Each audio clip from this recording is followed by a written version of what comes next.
So this is an Aeropress, you probably know that. It's one of my favorite brewers for traveling especially, and I use it at home too.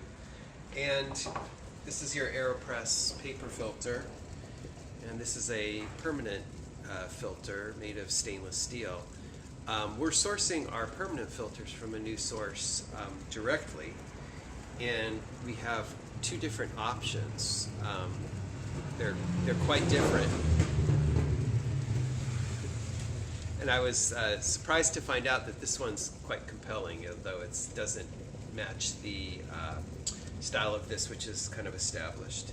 The size of these, I would say, is just a fraction smaller than the paper filter. I can't even probably show you lining it up. And I thought at first that they didn't fit quite as well, but it's actually totally adequate.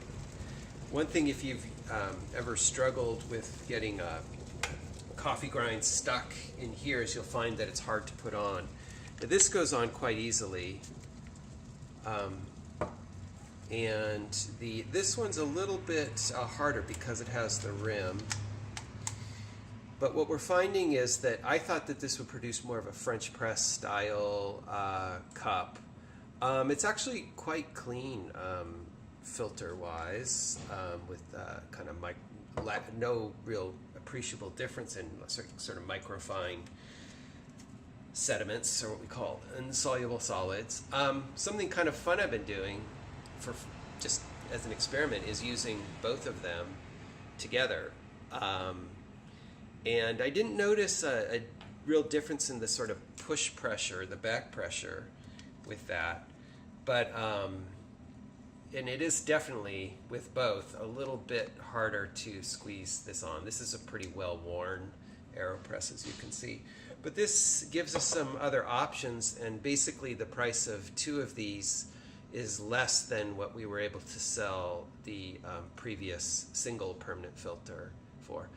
My beef with the permanent filters is just purely personal, is I tend to forget that I've used the paper so long that when you push out the grounds, and I sometimes push them right into a compost bin or something, I forget the filter. So I've lost a few when I'm traveling just by not remembering I have to pull that filter off.